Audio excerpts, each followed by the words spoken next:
Hey guys, it's Holly. I don't even have a YouTube channel yet. I don't have followers. I don't even know if I'm going to be sailing next year. But what I do know is that I'm fixing up my boat, and I just wanted to give you a little bit of a tour just to show you what I'm working with and what my visions are. Also, sort of for myself to see how those evolve once I actually start trying to do them. I am currently in the process of moving off the boat, so it is a little bit of a mess. I'm hopefully hauling it in the next couple days, so I'm starting to pull all my gear off the boat. For now, I'm just going to take you on a very small guided tour of what the boat looks like right now. And I wish that I had done this when I first bought the boat because I've already done a lot to it this summer, mostly just cosmetic stuff. But there were you would walk on board and all the cushions were plaid wool. So it was like being in an L Bean commercial. And there was a lot of plaques on the walls, which I ripped off. I took off as much as I could. Go any further, I want to back up a little bit to April of 2017 when I first found my boat online on a broker's website and drove down to Massachusetts with my dad to take a look at her. It was April. We hopped in his truck, drove the 3-hour trip down, and there she was. Gecko, then named Seamark, was at a little privately owned yacht club, hauled out next to a bunch of other boats, just kind of sitting there waiting for me to find her. I feel like this is an adoption story for an animal. Well, it kind of is. My dad is also a professional boat surveyor, so obviously he had to come with me because at that point I knew about sailing from 10 years teaching dinghy sailing, some charter boat work I'd done, some tall ship work I'd done, but I didn't really have a good grasp on what to look for and what the scary run away from this things were with boats. So we went to go check her out. The guy who owned the boat was sitting on her waiting for us, and my dad did a thorough survey while I chatted with him about her life and history, the boat's life and history. And then once we'd both kind of checked her out top to bottom, we convened in the parking lot under the boat, and my dad asked me what I thought. And at the time, I was like, I love this boat. This, I think, is my boat. But I was so afraid to say it because if my dad had found something glaringly wrong, I wasn't going to buy it if it was illogical. Like, oh, yeah, it's a great boat, except the keel bolts are basically gone. They are the thickness of spaghetti. I wouldn't have taken it then. So I was like, well, you know what? I really like it. And my dad was like, yep, I like it too. And I pretty much immediately went into contract after that conversation. It's really hard to find a boat under 30 feet in my price range and also blue water ready. And this boat was all of those things. After a couple weeks of negotiations, the boat was mine. And I drove back down to Massachusetts with both my parents. My mom stayed with me the whole day that I bought it, and then the next day, my dad and I sailed it up to Maine. It took 2 days and a night, and it was a really fun trip because the batteries were basically dead, and there was no solar or any auxiliary power besides engine to charge them. So we brought suction cup running lights, and my dad hot-wired the chart plotter from his Warham Cat onto the less dead battery, and we basically just steered by the compass. I mean, you kind of go out and turn left and stay offshore and then turn left again and you're in Maine. It's really easy.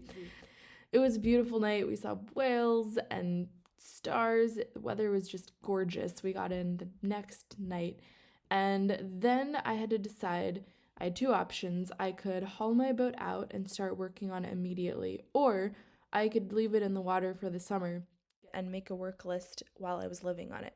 I picked door number 2 and had an amazing summer partying, sailing, having friends out, getting to know my boat, and getting to experience for the first time in my life being solely in charge of a boat with passengers on it.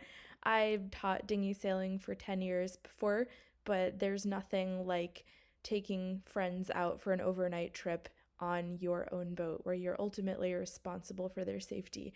I absolutely loved it, and I loved being able to bring sailing joy into friends' lives, and everything about it just felt natural and wonderful, and it really was something beautiful and shiny to grasp onto in the winter months when things started to get a little bit rough. We can start kind of walking around this way. So The plan is to paint all the bulkheads white. I'm going to leave the trim there. This is where you can actually see where the wood is darker, where all the plaques were and all the holes in the wall where things were screwed in. Totally keeping this sick oil lamp. I don't have solar panels or wind right now, and so I'm just trying to not use the battery, and every night I put the oil lamp on, and then all of these candles, which make life just super cozy and awesome. Yeah, all of this is gonna be changed anyway. The drawers are gonna be gone. Right now I just have blankets over the cushions, but I'm getting new cushions. This is gonna be all lockers and not a berth anymore because I love my friends. But right now I have a 27-foot boat that comfortably sleeps 7 people in here. If you have 2 couples, one in the V berth, one in the quarter berths. It's actually really cool.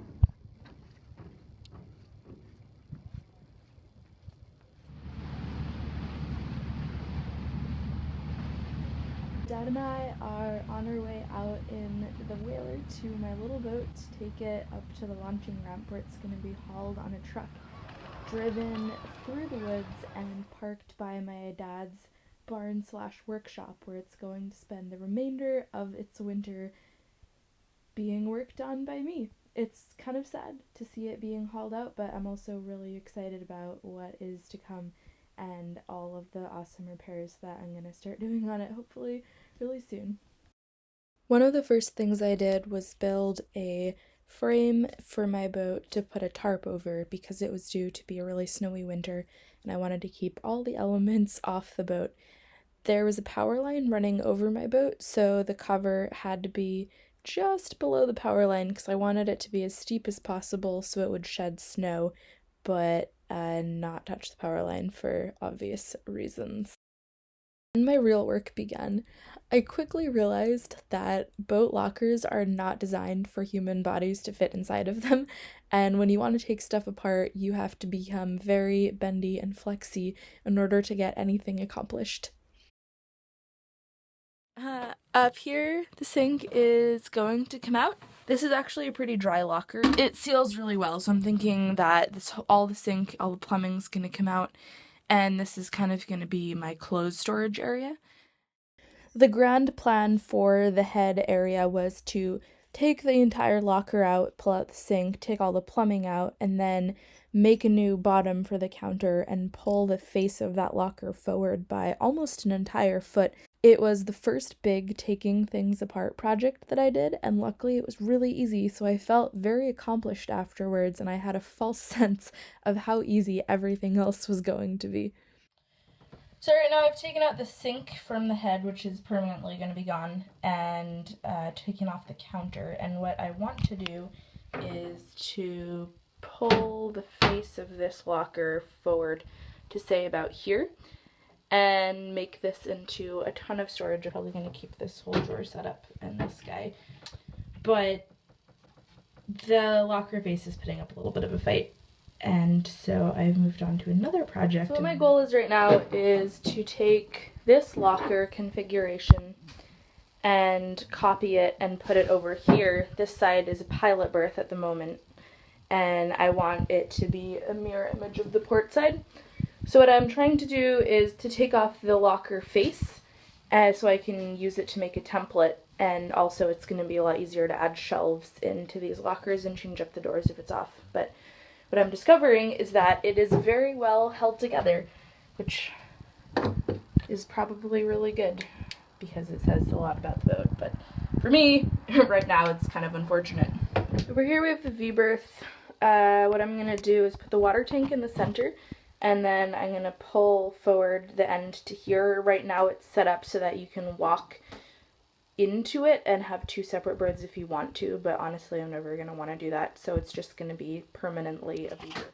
The galley situation is definitely going to change a lot. Right now it's sort of lower on the priority list. I'm doing the main cabin first, but I want to put in a gimbaled stove here. Right now I have a camp stove, and I want to take out all of this bullshit. So right now, this configuration is super funky because it just makes it so that you can only put things that are the height of a coffee cup into here. And these drawers are tiny and fall out without warning. And this area right here has this weird bulkhead in the middle of it, and it goes down really deeply, and there's just no way to store things. But if I take everything out, it's going to be really awkward.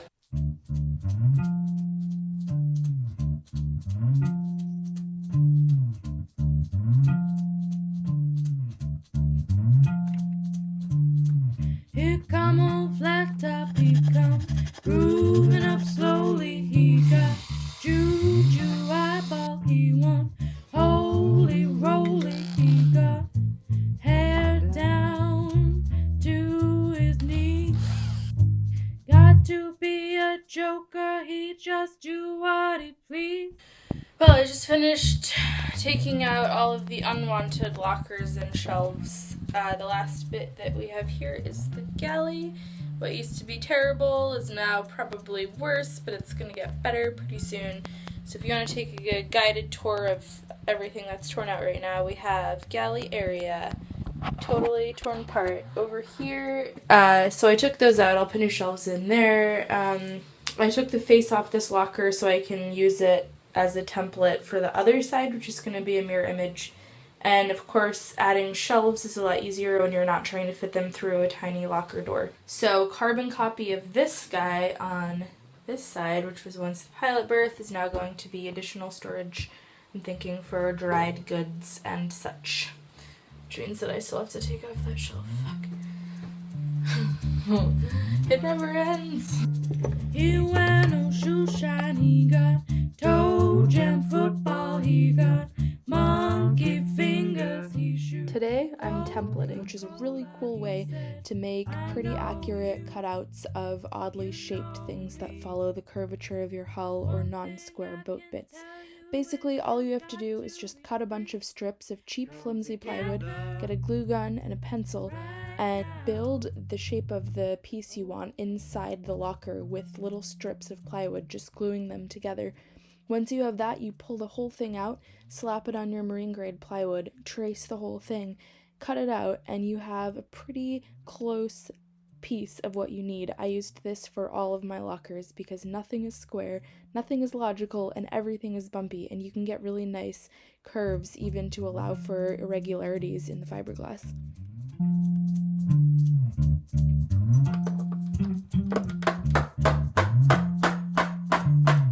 He bad production, he got walrus gumbo, he got Ono sideboard, he want spinal cracker, he got feet down below his knee. Hold you in his armchair, you can feel his disease come together right now over me.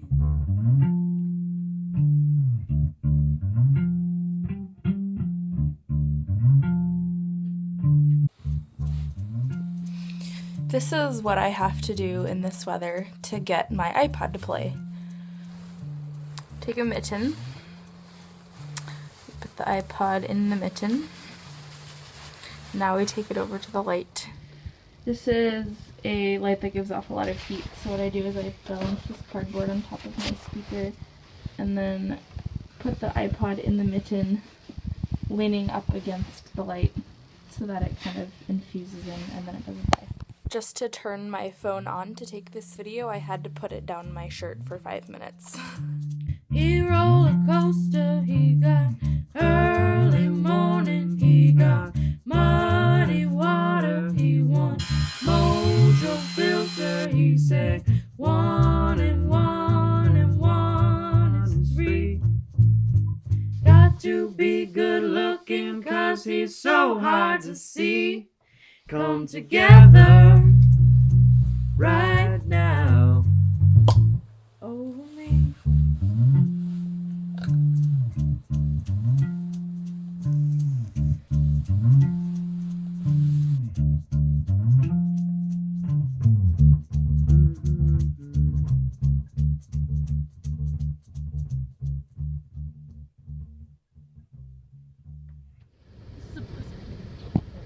Window is broken. Go down. There we go. That winter it snowed a lot. It stormed, there was a ton of wind, but mostly I was shoveling a path to my boat every single day. In the heaviest part of the snowfall, the path on either side leading up to the ladder was almost at shoulder height with piled snow on either side. It was also really cold, well below freezing every day for about a month. January and part of February were in the minus 20s and 30s.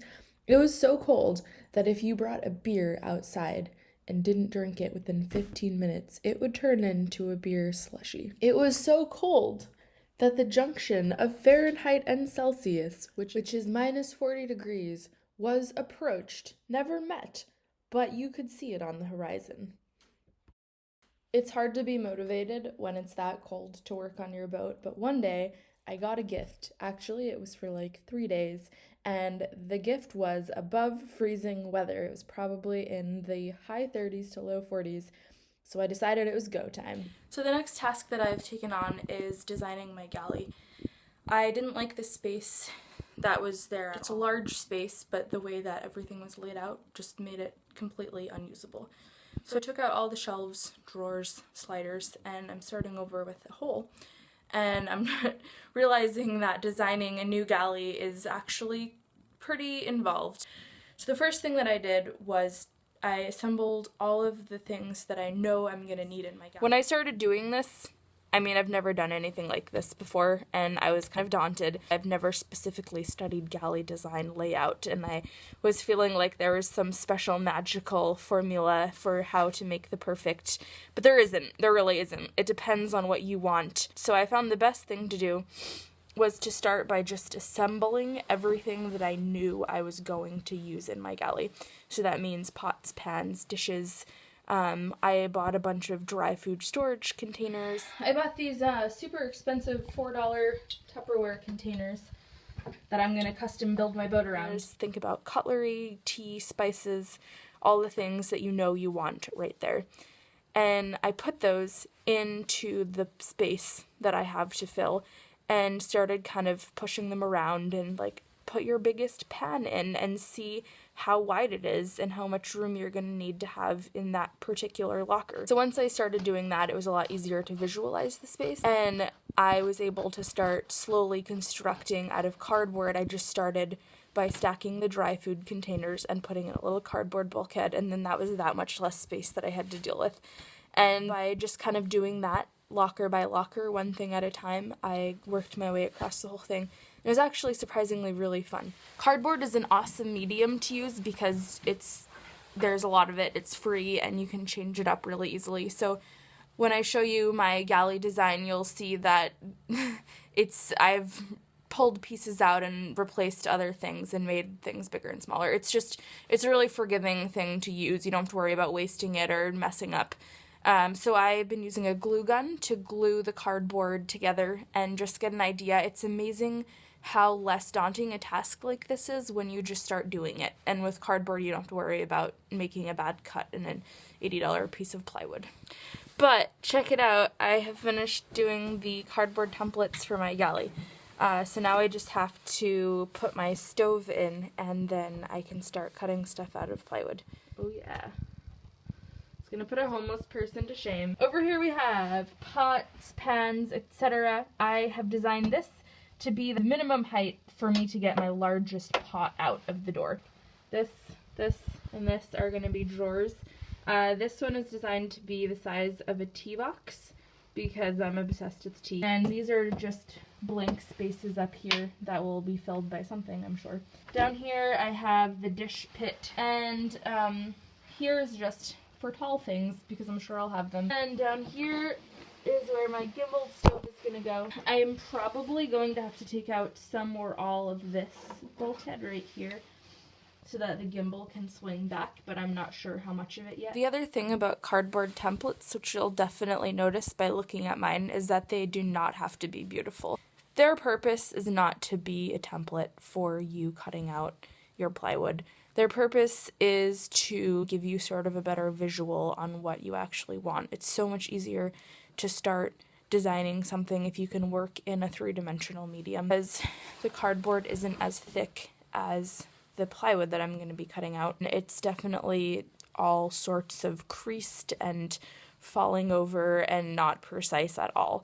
So I've also made a list of the widths that I want each locker space to be. And then my last 2 lockers don't have a specific purpose, so they'll take whatever extra room is or isn't there. It's not something that you're going to show all your friends, even though I'm showing all of you guys. Don't judge me.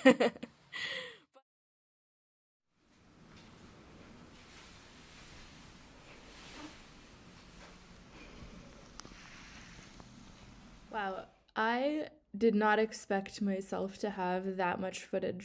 I thought I was going to be able to just squeak an entire 10 months worth of work into one 20-minute video, but instead I'm going to have to do this in installments. One thing for you guys to note is that I didn't do one project fully to completion. I kind of worked on everything at once. So next week I'm going to hopefully finish the spring and winter of my boat building for you guys, but everything is done in like weird increments. So I would start the galley, and then I would start the V-berth, and then I would paint, and then I'd get to the electrical stuff. It's like an ADD version of boat. I'm trying to decide how I want to put it together for you. So if you have any opinions, let me know. I'm tempted to just follow the timeline and show you bits and pieces of everything until it all completes on basically the same day. The other option is that I could show you each project to completion, but then it doesn't follow the timeline. I'm angling towards the first one, but let me know what you guys think in the comments on this week's video. I had no idea how much fun this was going to be to edit it. I definitely can see there were days when I was really struggling. So anyway, I'm just glad that I persevered and I am where I am today. So thank you guys for watching. This has been so much fun to put together. I'd like to give a shout out to Stephen Owens. Your daughter emailed me and told me you're the kindest and coolest dad, and I hope that all goes well for you in the future. The song Come Together was covered by myself and my friend Griffin, who you have seen in last week's video. Thank you, Tish, for uploading this video for me from Dropbox to YouTube. Dropbox is a great way to upload on an intermittent connection, so after I edit, I put it there, and she puts it on YouTube for me, which is excellent. If you guys like what you're seeing now and want to see more, especially if you want to see the rest of my boat fixing process, please subscribe, and it also helps me if you like this video. Or just wait 2 weeks and watch it without doing either of those things. That's cool too. I do have a Patreon account. It's patreon.com/windhippie. Thank you so much, all my patrons who are supporting me. You guys are amazing.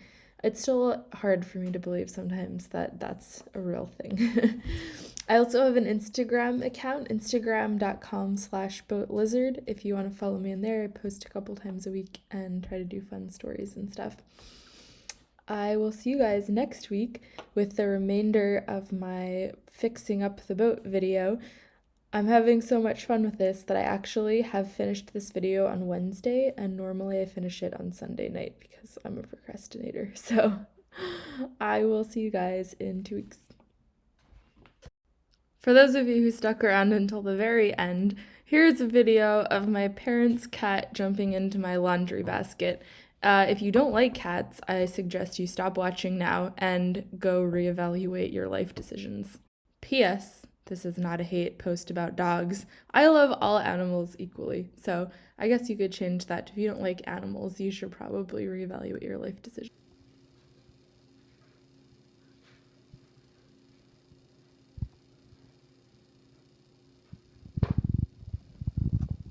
What you doing, boy?